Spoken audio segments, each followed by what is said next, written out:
Hello, my name is Oso, and this is part 6 of my guide to Super Mario RPG remade for the Switch. If you find these guides helpful, be sure to give it a like, and subscribe to be notified about new content. We're making a push to get to 1,000 subscribers, and you can help make that happen. Also, leave a comment on anything I may have missed, or that you would have done differently. It really helps out the channel. Now that we've reclaimed our 5th star piece, it's time to release the townsfolk, open the locked door, and find the actual residents. They thank us for releasing them and return to their normal routines. We can now hit the shops and restock on any items or weapons and armor you may have missed earlier. Speak to the town elder, and he rewards you for subjecting yourself to being tickled with a flower jar. Then he'll tell you where the next star piece is rumored, towards Land's End. Leave town and head to the new zone. Immediately you'll see a save point and a cannon. Use the cannon to launch yourself up to the moving platform. Fire the cannon as it moves towards the ridge to guarantee landing on the platform. As the platform reaches the apex of its height, jump to reveal a hidden treasure containing a red essence. Then move on to the next screen. Another cannon will launch you into a small pit. As you land, 3 chows will jump out and surround you. Enemies here step up the difficulty, and several will be special enemies with increased health and damage. A lot of these enemies are weak to ice, so bring out Mallow to cast Snowy if you are having trouble. Once you clear out the enemies, jump south of the pit to reveal a hidden platform. Return to the cannon and launch yourself onto the platform. Ride it to grab a treasure chest containing a frog coin, and then jump to the opposite side of the mesa to reveal a hidden treasure with a Coca-Cola. Move to the next area to find several tall columns to jump across with geckets crawling around. They will fall and jump back up, allowing you to time your jumps to avoid them. Once you make it past, head to the next screen. Immediately head to the right. Between the second and third purple flowers is a hidden treasure containing a frog coin. Jump onto the rotating platform to head up the hill, avoiding the stingers. At the top of the hill, fall to get to the next area. You'll fall next to a shaman with several platforms leading to the desert area. The shaman will offer a minigame to send bullet bills at you as you jump across. Either way, make your way across and fall off the cliff into the desert section. Note that we are skipping the optional path in the cave below. It leads back to Kiro sewers for additional pickups. Once you've made it to the desert, the friendly rat will tell you a hint to get to Monstro town. Jump into the whirlpools with a Shogun ant. 3 successful times will land you in Belome Temple. Use the save point and hit the chest to reveal a star. Use it to plow through enemies, and then fall into a pit with the arrow pointing down to land into a large room with several geckets. Clear out as many as you can with the remaining star. Then jump behind the crates in the upper left corner. A shaman will offer to sell you another star for 400 coins. The next room is the start of the temple. Another shaman will offer you a shortcut for 100 coins, which will be handy later. Moving on, there's a chest with 50 coins and another shaman. He will tell you a fortune for 50 coins, which is very convenient. Pay him and hit the Belome faces to proceed. Head through the next room, ignoring the gas cloud, and through the warp pipe. Hit the chest and the great door will open. No need to prepare for a boss fight just yet. Continuing on, there's a chest with more coins in it. Then use the temple wall to jump on top of the chest to reveal a hidden treasure with a frog coin. There's another hidden frog coin in the corner here, and a third and final frog coin inside the last chest. We're nearly out of Belome Temple. Hit the tongue to reveal one of 2 messages. If he's not accepting visitors, turn back and return to reveal another message. This will lead to a treasure vault that we cannot access yet. If he's hungry, the path leads to the boss fight. Take the block down and prepare to fight Belome a second time. Party members should be level 15 or above.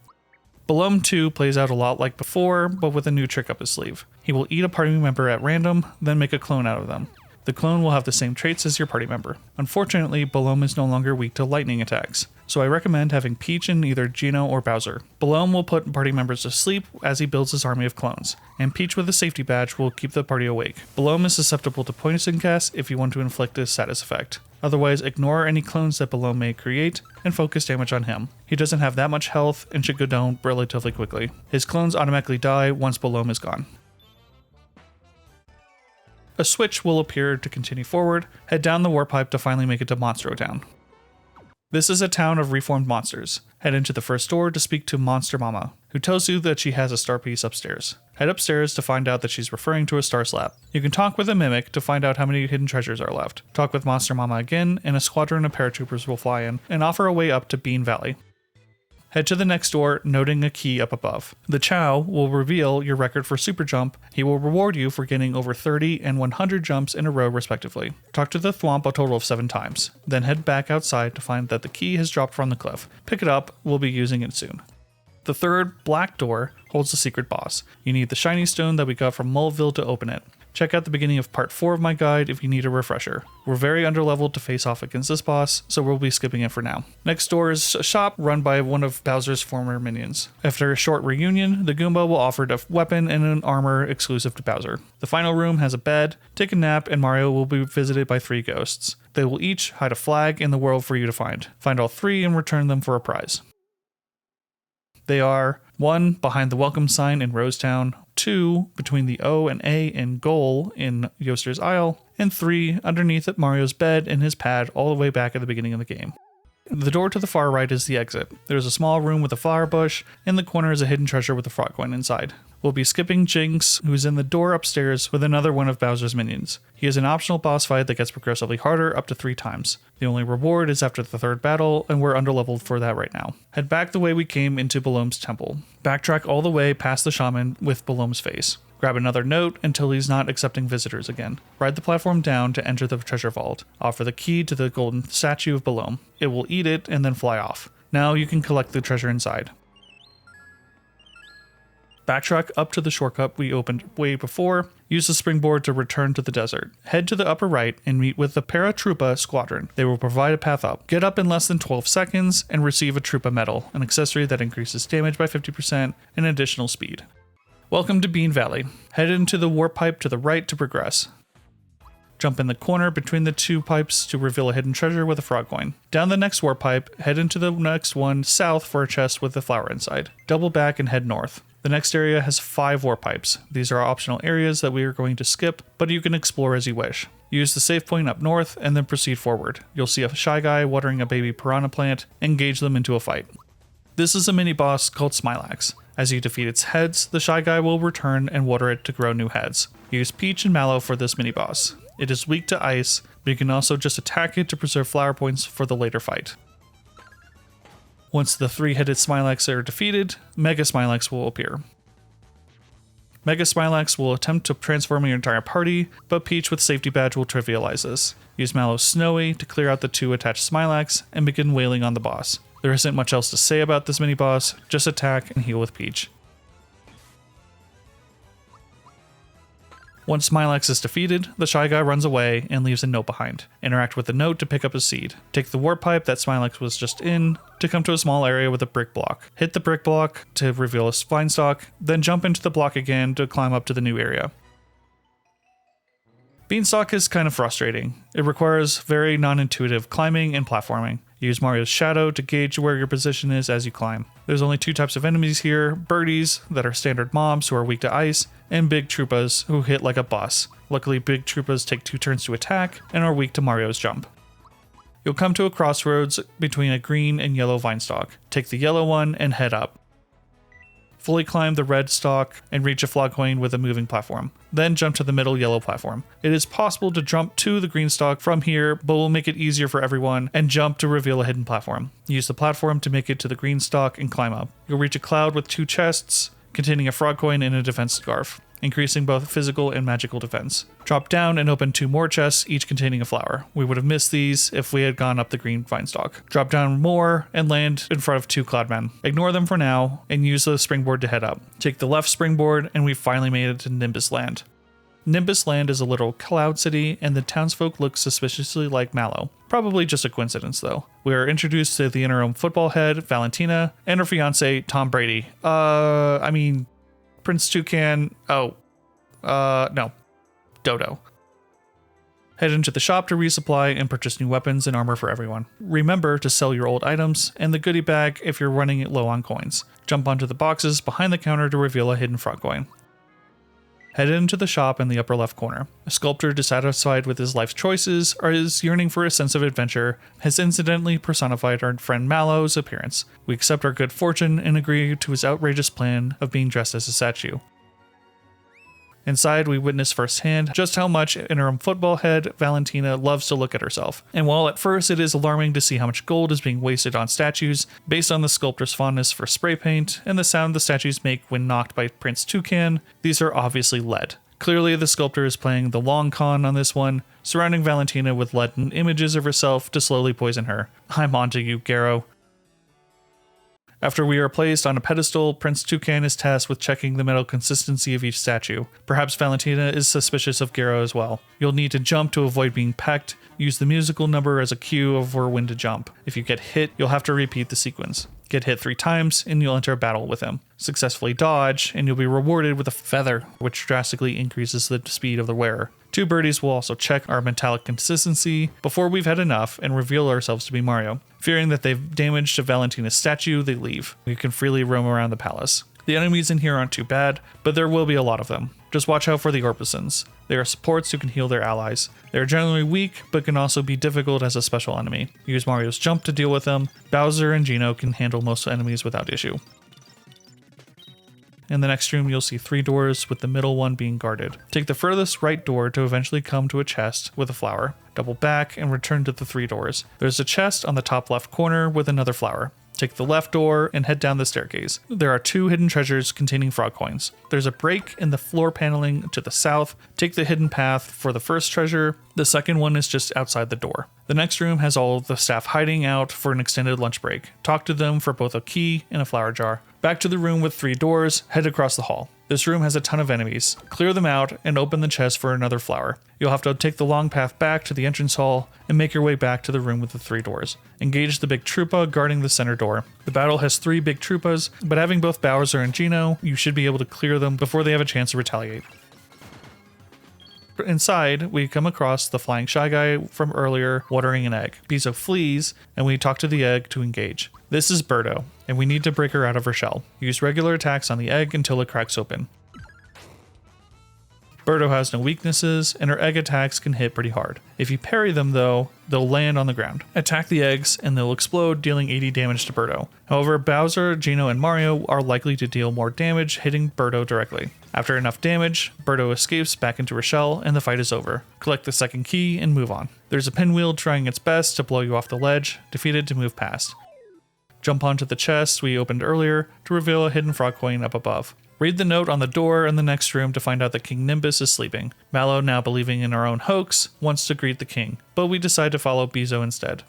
Clear through another squad of big Koopas. However, Bizzo has already warned Princess Footballhead. She makes a break for it, and we follow suit. Avoid the bluebirds as best as possible. Inside the long corridor, you'll see a chest up above. Jump underneath it to reveal a platform. Inside the chest is a star. Clear the room and attempt to sack Tom Brady. The next room is a blind fall outside the castle. Prepare for the boss fight, and make sure that Bowser is in the middle, second in the party. Party members should also be level 17. The boss fight will automatically start as soon as you return to Nimbus Land. Use the springboards to get back. The townsfolk is running a screen to stall Footballhead for us, and we're able to catch up.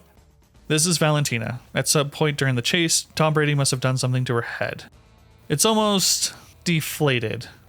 She will immediately summon Tom, who will take the middle party member for a 1v1 duel. Bowser easily stands the best chance for this fight, just spam attacks, and Dodo will go down quickly. Back to the main fight, Valentina will bitch slap the remaining 2 members of your party. Geno boosts Mario for extra damage, and sub in Peach once the party needs healing. After Valentina has been hit enough, Tom and Bowser will return to the fight. Ignore Dodo, and just focus on Valentina.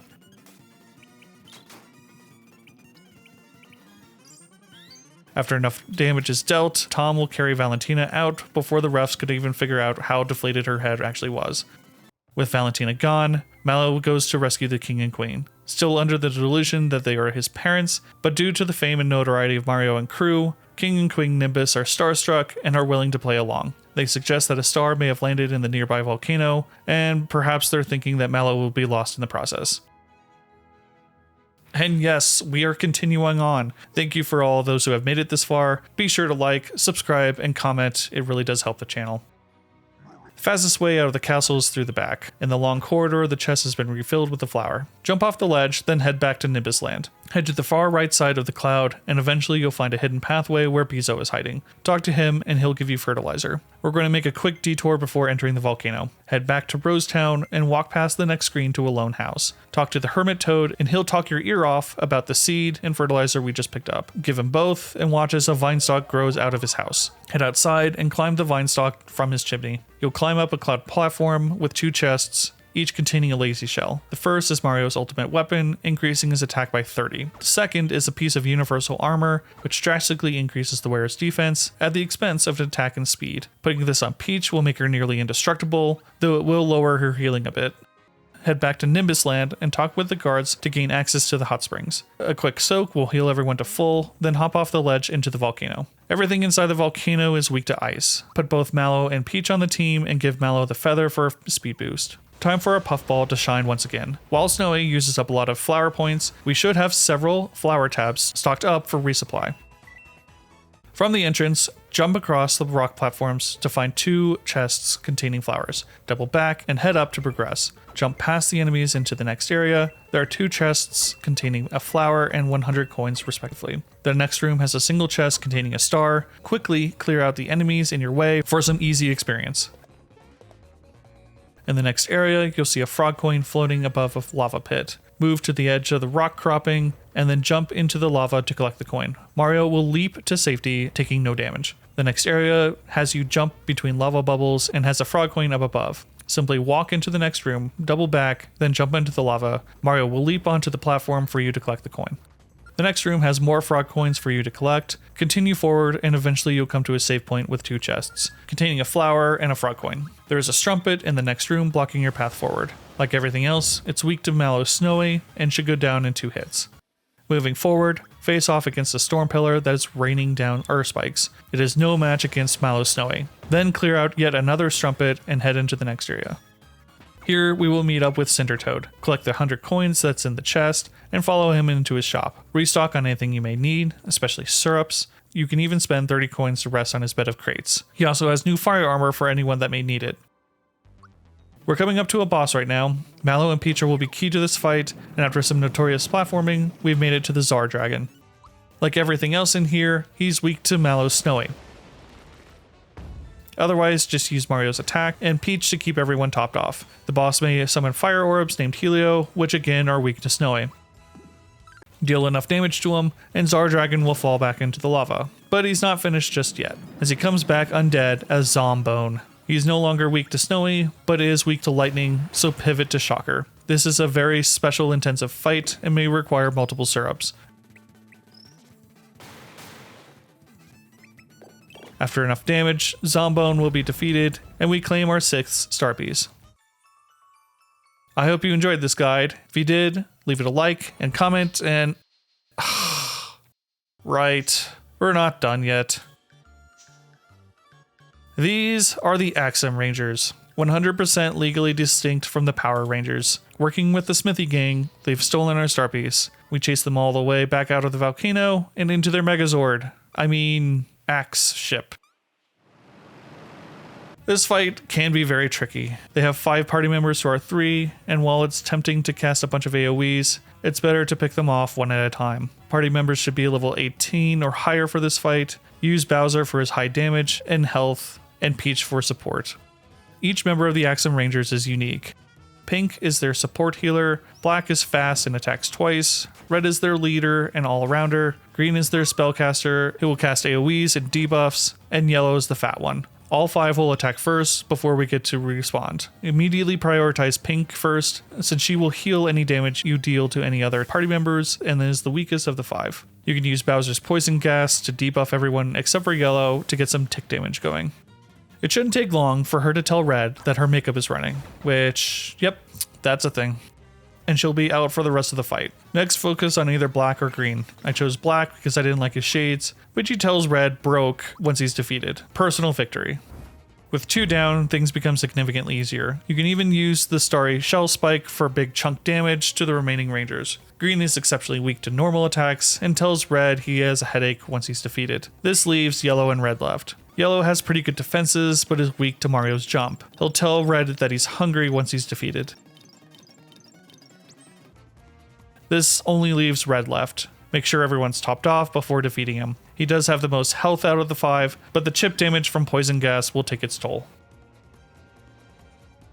Once everyone is defeated, Red will power up the ship's robotic head, the Blade. Breaker Beam will deal 100 damage to everyone in your party, so be sure everyone was topped off. It does require a turn to recharge, giving Peach enough time to heal everyone back up to full. It is weak to Mallow's Shocker, but Mario and Bowser should do enough damage to take it out with normal attacks alone. Deal enough damage, and the head will disappear, and the ship will crash. The party makes it out unscathed, and finally we retrieve our 6th star piece. And that's it for part 6. Thank you so much for watching. I know this was a long video, but I really appreciate you sticking around to the end. If you enjoyed it, please make sure to give it a like and subscribe to be notified about new content. We're making a push to get to 1,000 subscribers, and you can help make that happen. Also, feel free to leave a comment about anything I missed, or things you would have done differently. My name's Ozo, and thanks for watching.